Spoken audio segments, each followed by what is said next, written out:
Hello hello hello बच्चों। आज हम लोग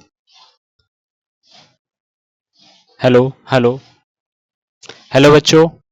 आज हम लोग पढ़ेंगे बायोलॉजी यानी जीव विज्ञान, जिसमें आप लोग क्लास 11th एनसीईआरटी, चाहे आप सीबीएसई बोर्ड से हों चाहे आप यूपी बोर्ड से हों, आप दोनों लोग देख सकते हैं इस वीडियो को। तो सबसे पहले हम लोग बात करेंगे चैप्टर नंबर 1 में जीव जगत। ये बच्चों आप लोग का लेसन का नाम है या चैप्टर का नाम है जीव जगत। हम लोग आज पढ़ेंगे अपने जीव जो होते हैं वह जगत में कैसे होते हैं।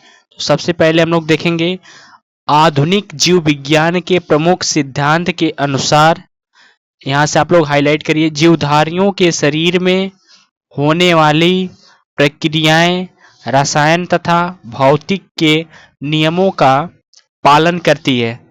जैसे बच्चों अजीवी तंत्र में प्रक्रियाएं घटित होती हैं, जीवन के विशिष्ट गुण जीवों के जटिल संगठन के कारण उत्पन्न होते हैं। जीव विज्ञान के अध्ययन के 4 मुख्य बातें होती हैं जो इसकी विविधताओं में एकता में बाधती हैं। सबसे पहले बच्चों 4 जो मुख्य विविधता है या क्लासिफिकेशन है उसको हम लोग देखेंगे। तो सबसे पहले आएगी एक समान वातावरण पृथ्वी, दूसरा है एक समान आनुवंशिक अणु, फिर उसके बाद हम लोग का तीसरा है एक समान द्विविकासीय इतिहास, उसके बाद है हमारा फोर्थ संगठन की एक समान इकाई कोशिका होती है। बच्चों हम लोग कोशिका को डिटेल में पढ़ेंगे आगे। हमारा चैप्टर नंबर 8 है द यूनिट ऑफ लाइफ, उसमें हम लोग बच्चों कोशिका की संरचनात्मक एवं क्रियात्मक इकाई देखेंगे। तो हम लोग अभी यहाँ देखेंगे सजीवों के लक्षण। देखिए बच्चों, सजीवों के जो लक्षण होते हैं, जीवन की एक निश्चित परिभाषा देना बहुत कठिन है, परंतु सजीवों के कुछ विशेष लक्षण होते हैं जिनके आधार पर हम उन्हें निर्जीव से पृथक किया जा सकता है। और जो बच्चों ये लक्षण होते हैं वह निम्न प्रकार के होते हैं। देखिए जो हमारे सबसे पहले आएगा जीव द्रव्य। जीव द्रव्य में देखिए बच्चों, जीवधारियों के जीवन का भौतिक आधार को हम लोग जीव द्रव्य कहते हैं। इसमें सभी जैविक क्रियाएं होती हैं तथा इसकी रासायनिक संरचना जटिल होती है। जीव द्रव्य निरंतर परिवर्तन की स्थिति के ऊपर होता है। बच्चों इसको आप लोग नोट करिए। जीव द्रव्य में आगे देखेंगे कोशिका संरचना, हमारा दूसरा है कोशिका संरचना क्या होती है। तो जीवधारियों के शरीर एक या अनेक कोशिकाओं के बने होते हैं। जो बच्चों हमारे जीवधारी हैं उनके शरीर एक कोशिका से नहीं, एक से अधिक कोशिका के बने होते हैं। पौधों एवं जंतुओं में जीव द्रव्य कोशिका झिल्ली द्वारा घिरा रहता है। पौधों में कोशिका झिल्ली के बाहर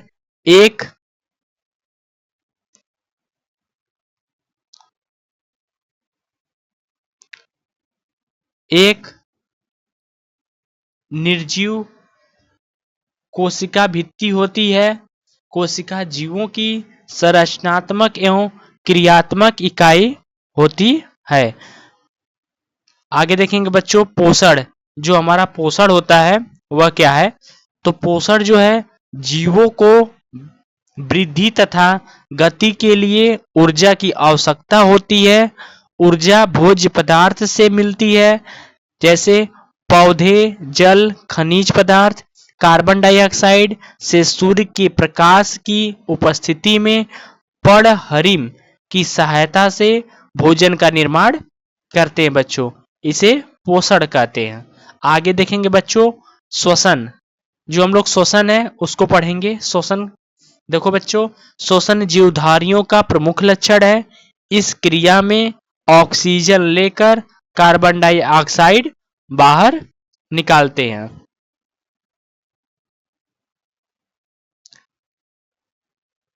उसके बाद हम लोग बच्चों पढ़ेंगे प्रजनन। प्रजनन में देखेंगे जीवधारी अपने समान जीव प्रजनन द्वारा पैदा कर सकते हैं, परंतु निर्जीव ऐसा नहीं करते हैं। उसके बाद हम लोग बच्चों देखेंगे संवेदनशील तथा अनुकूलन। इसमें देखो बच्चों, जीव अपने चारों ओर के वातावरण में होने वाले परिवर्तन का अनुभव करते हैं। इस कारण वे संवेदनशील होते हैं तथा उनके अनुसार अपनी संरचना, सहन, रहन एवं क्रियाओं में परिवर्तन कर लेते हैं।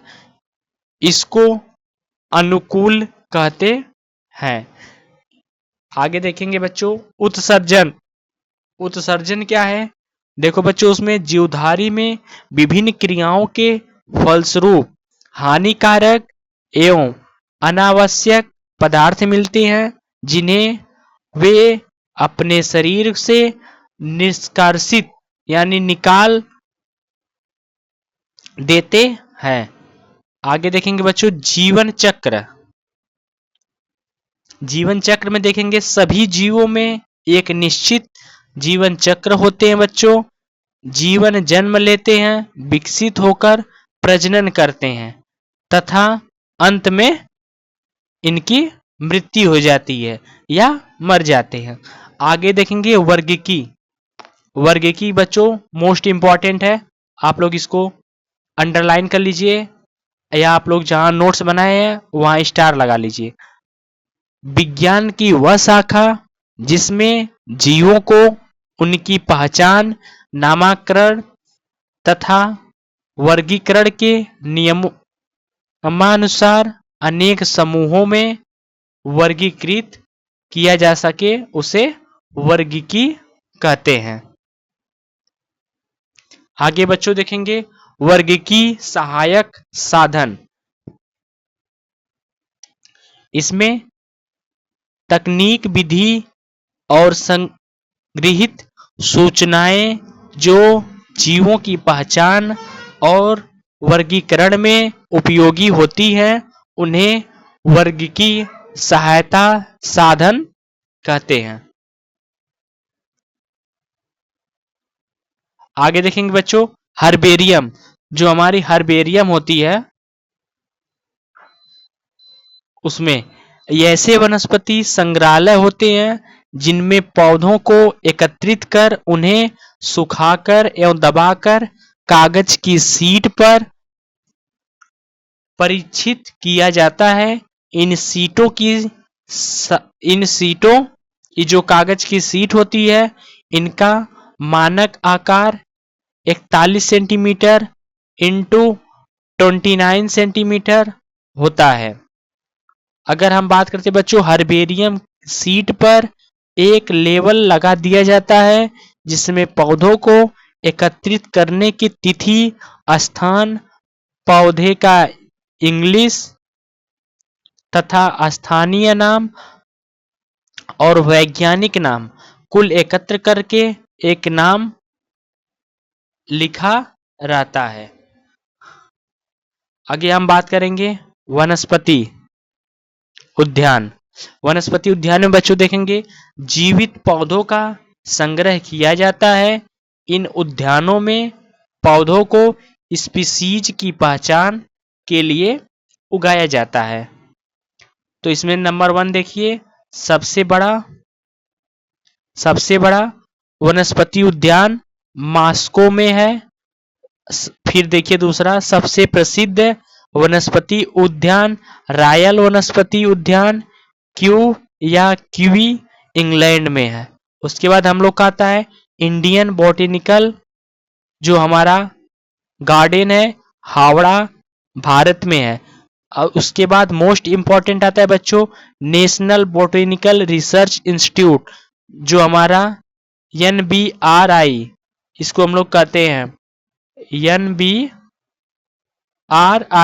National botanical research institute. बच्चे हम लोग का भारत में लखनऊ में है। आगे देखेंगे बच्चों प्राणी उपवन, ऐसा बंद क्षेत्र जहां प्राणियों को बंद पिंजरे की बजाय खुले में रखा जाता है, प्राणी उपवन कहलाता है। इसमें जंगली जानवरों और उनके भोजन प्राकृतिक का अध्ययन करते हैं या दुर्बल प्राणियों के संरक्षित प्रजनन द्वारा उनके एक्स सीटू संरक्षण के मदद मिलती है, उसे हम लोग प्राणी उपवन के नाम से जानते हैं। आगे देखिए बच्चों संग्रहालय, जो बच्चों संग्रहालय है उसमें हम लोग देखेंगे एक ऐसा स्थल जहां प्राकृतिक इतिहास की वस्तुओं, कला और प्राकृतिक पुरातत्व की वस्तुओं का संग्रह, परीक्षण और अवलोकन किया जाता है, उसे हम लोग संग्रहालय कहते हैं। यह संग्रहालय कहलाता है। इसमें पौधों तथा प्राणियों के नमूनों का सुखाकर परीक्षित करते हैं। आगे देखेंगे बच्चों कुंजी, इसको हम लोग की कहते हैं। इसमें मोस्ट इंपॉर्टेंट है लाइन, उसको देखिए। पहला है ज्वान द्वारा ली गई यह विधि पौधों और जंतुओं को उनकी समानता और असामान्यता के आधार पर पहचानने की प्रक्रिया या योजना है। उसके बाद देखेंगे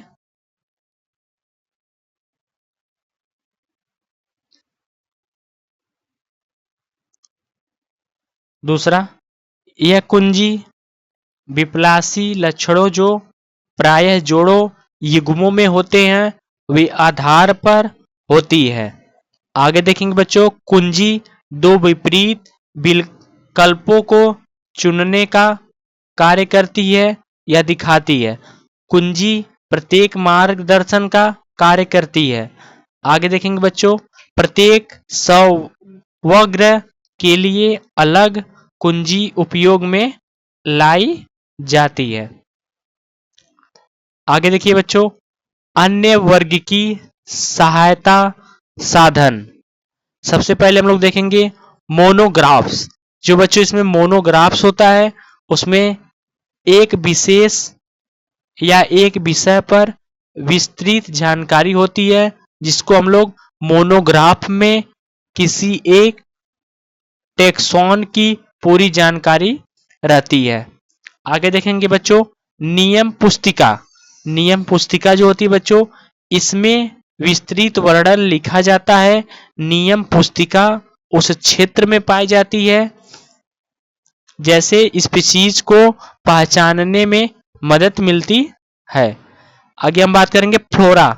जो बच्चों हमारा फ्लोरा होता है इसमें किसी एक क्षेत्र में दिए गए पौधों के वास स्थान और उनके वितरण की जानकारी मिलती है।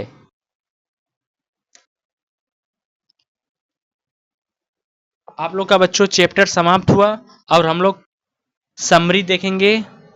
तो सबसे महत्वपूर्ण जो बिंदु है उसको हम लोग नोट किए हैं और आप लोग इसको हाईलाइट करिएगा या आप लोग स्टार बना लीजिए। मोस्ट इम्पॉर्टेंट यहाँ से आप लोग का बहुविकल्पी क्वेश्चन आने की पूरी संभावना बोर्ड में रहती है। तो सबसे पहले बच्चों देखेंगे कैरोलस लीनियस को वर्गीकी का पिता कहा जाता है। तो बच्चों जैसे यहाँ पर MCQ या बोल सकते हैं बहुविकल्पी जो आप लोग का बोर्ड में क्वेश्चन बनता है वहां पर दे देगा क्वेश्चन में, क्वेश्चन नंबर 1 में वर्गीकी का पिता किसे कहा जाता है। तो बच्चों आप लोग याद रखिएगा कैलोरस लीनियस को वर्गीकी का पिता कहा जाता है। दूसरा देखिए बच्चों आकारकीय लक्षणों के आधार पर पौधों का वर्गीकरण अल्फा वर्गीकी कहलाता है। अल्फा वर्गीकी शब्द टूरिस 1948 में दिया था। आगे देखेंगे आकारकीय लक्षणों के साथ साथ शारीरिक कोशिका विज्ञान भुड़की या आणविक जीव। आगे देखेंगे बच्चों विज्ञान का वर्गीकरण में प्रयोग बीटा वर्ग की कहलाता है। उसी तरह बच्चों इसमें देखेंगे टैक्सोनॉमी शब्द का उपयोग किसने किया था? एपीडी ने किया था। कब किया था? 1813 में सर्वप्रथम किया था। आगे देखेंगे नाम प्रारूप व नमूना है जिसे लेखक ने जाति के नामकरण के विवरण के साथ सुरक्षित रखा।